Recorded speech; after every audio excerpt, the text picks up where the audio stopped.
যাও যাও যাও যাও আস্তে যাও কইলে করে জোরে আইন আমার ছাগলের বাচ্চা আনলে তুমি খেলবা কয়দিন আগে আমার ছাগল আসছিল আমরা যেই বাড়ির উঠান দিয়ে আইতেছি ওই বাড়ির উঠানের মধ্যে ছাগল দেখা কইতেছে আমাদের ছাগলের বাচ্চা আনবা আমি খেলমু তো কিছুদিন আগে তো আমার ছাগল ছিল নুহা নানুর বাড়িতে বেড়াইতে বেড়াইতে ছাগলটা বিক্রিও করে দেওয়া হয়েছে আর বিকেল হয়ে গেছে দেখছি আর বিকেল হয়ে গেছে আমরা এখন যাইতেছি একটু বাজারে নুহা মনির জন্য জামা বানাবো এমনিতে বাড়িতে পরার জন্য বলতেছে আমার নতুন জামা বানাই দাও নতুন জামা বানাই দাও তো আপাতত ভাবতেছি যে দুইটা বানাই দিই সামনে তো আবার ঈদ আসতেছে তখন তো আবার ঈদের সময় কেনাকাটা হবেই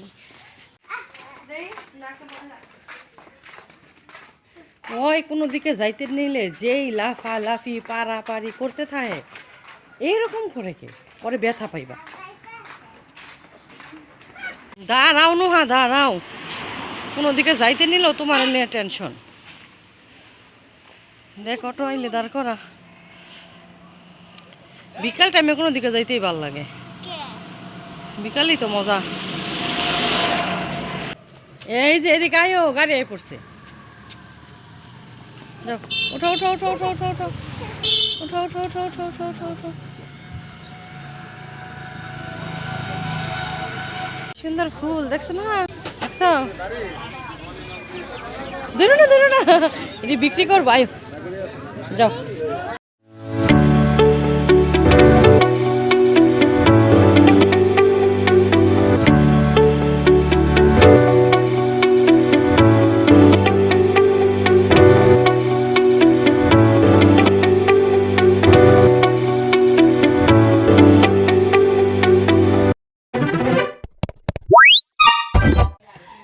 আসসালামু আলাইকুম কেমন আছো তোমরা সবাই আশা করতেছি ভালো আছো আলহামদুলিল্লাহ আমরা অনেক ভালো আছি তো আমরা যেদিন বিরিয়ানির জোলাপাতি খেলতেছিলাম ওই দিনেরই বিকেলের আজকের এই ব্লগটা আর আমি এখানে হচ্ছে এই যে গুড় গ্রেট করতেছি এদিকে এই যে দেখো আরও করতেছি একটা পিঠা বানাবো তবে জানি না ব্লগটা কন্টিনিউ করতে পারবো কি না তারপর চেষ্টা করব কন্টিনিউ করতে আর কি পিঠা বানাবো সেইটাও দেখতে থাকো আমার ব্লগটাও দেখতে থাকো এদিকে ঘুরাই দিতে দেখা যাইব আসলে গ্রেটার দিয়ে গুড় গ্রেট করতে আসলে সুবিধাই আগে তো আমার মা বা আমার নানিরা দেখতাম পাটা পুতার মধ্যে দিয়া এই গুড় বাড়ি দিত তারপরে গুড়েরা খণ্ড খণ্ড হয়ে যেত তারপরে কাজ করতো আর এখন আমরা গ্রেটার দিয়ে করি কলা লাগবো এই যে কলা দিতেছি সাগর কলা ছাড়াই ফিরে একটু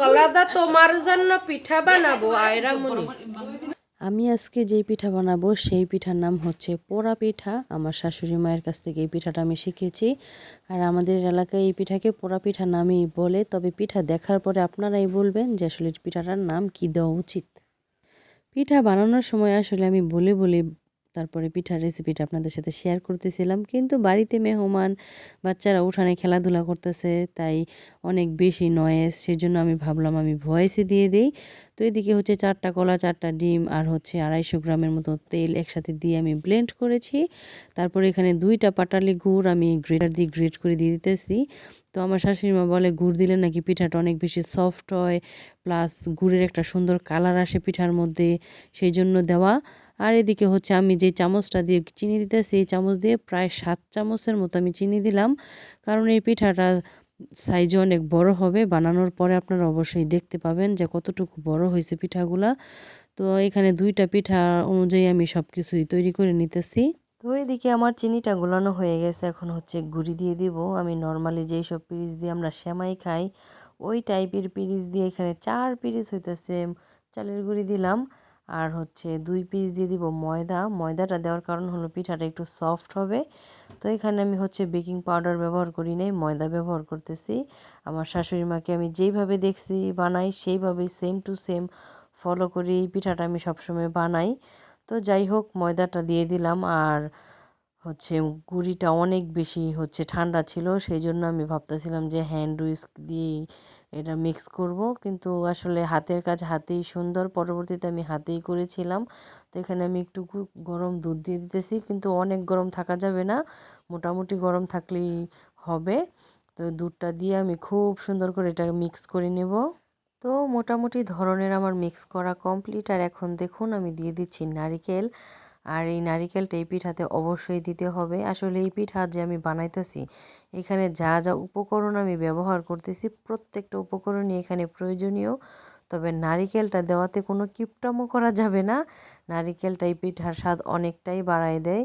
তো যাই হোক, নারিকেল দিয়েও আমি খুব সুন্দর করে মিক্স করতেছি। আর আসলে হাতে মিক্স করতেই খুবই ভালো এই পিঠাটা। হ্যান্ড উইস্ক দিয়ে আমি চেষ্টা করতেছিলাম, কিন্তু আমার ভালো হইতেছিল না। আর আমি প্রতিবার কিন্তু হাত ধুয়েই তারপরে এই পিঠার মধ্যে হাত দিচ্ছিলাম। আমার শাশুড়ি মা যেভাবে বানায় আমি সেভাবেই ফলো করতেছি। আপনাদেরকে এর আগেও আমি বলেছি। যাই হোক, দেখতে থাকুন পিঠাটা বানানোর পর পর্যন্ত। 2টা পিঠা বানাতে আমি এখানে হাফ চামচ এরকম পরিমাণ একটু খাবার সোডা দিয়েছিলাম, ওইটা আমি উঠাইতে ভুলে গেছি। তো এদিকে আছে হইতেছে মৌরি, এলাচ, লবঙ্গ, দারচিনির গুঁড়া, সবগুলা মশলাই প্রায় আমি হাফ চামচ পরিমাণ করে নিয়ে তারপরে শুকনো খোলায় ড্রাই রোস্ট করে তারপরে এটা খুব সুন্দর করে আমি পাটায় গুঁড়া করে নিছি। ব্লেন্ডারে মিহি গুঁড়া হবে কিনা জানি না, তবে আপনারা যদি ব্লেন্ডারে গুঁড়া করেন তাহলে অবশ্যই চালনি দিয়ে চেলে নিতে হবে। আর এই গুঁড়াটাও খুবই সুন্দরভাবে মিশাই দেবো। আর এই গুঁড়াটার কারণেই পিঠার স্বাদ অনেক বেশি বেড়ে যায়।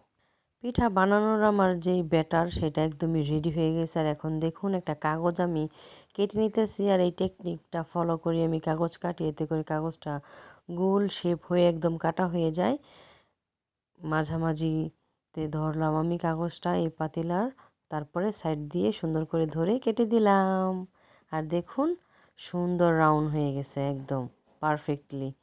তো আমি 2টা পিঠা বানাবো, সেই জন্য একসাথে 2টা কাগজ কেটে নিলাম। তো দেখুন কাগজটা পাতিলার মধ্যে খুব সুন্দর করে সেট হয়ে গেছে। আর এটা খুব সুন্দর করে বসাই দিয়ে তারপরে এখানে আমি দিয়ে দিব হইতেছে সয়াবিন তেল।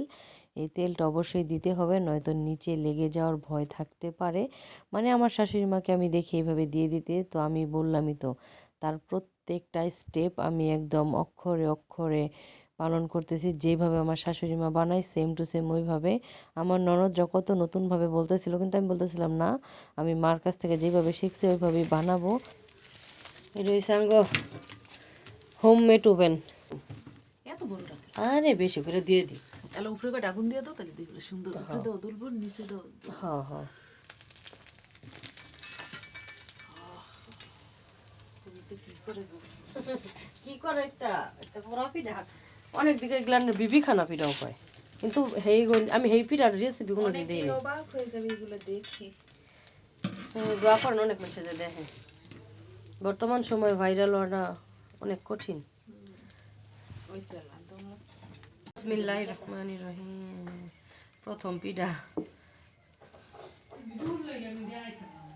কি পিঠার ব্যাটার হাঁড়িতে দিয়ে আমি এদিকে দিয়ে দিলাম মুরব্বা। এতে করে মুরব্বার খুব সুন্দর একটা টেস্ট আসবে, সাথে খাওয়ার সময় অনেক ভালোও লাগবে।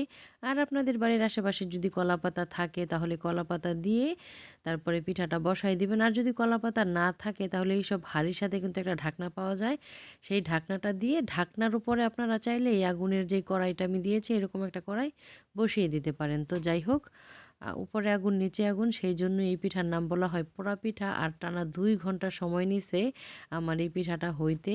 আর এখন আমি চেক করতেছি পিঠাটা হয়েছে কিনা ভিতর থেকে এরকম সুন্দর করে পিঠা বের করে, কারণ একদম তলা থেকে দেখতে হবে, উপরে উপরে তো দেখা যাবে হয়ে গেছে, কিন্তু ভিতরে হয়েছে কিনা এটা বোঝার জন্য এইভাবে টেকনিকটা ফলো করি আমরা। তো এদিকে দেখুন আমার একটা পিঠা আগে নামানো হয়েছে, ওইটা খাওয়া হয়ে গেছে। ওই যে সাইডে কাগজটা দেখে আপনারা হয়তো বুঝতে পারতেছেন। আর ক্যামেরাতে এখানে পিঠার কালারটা অনেক ডার্ক আসতেছিল, কিন্তু পিঠার কালারটা এতটা ডার্ক না। পরবর্তীতে আমি ঘরে নিয়ে ভিডিও করতে ভুলে গিয়েছিলাম, কিন্তু পিকচার কিছু ক্লিক করছিলাম, সেটা আপনাদের সাথে অবশ্যই শেয়ার করব। আর ফাইনালি এখন পিঠাটা আমি নামাই নিব।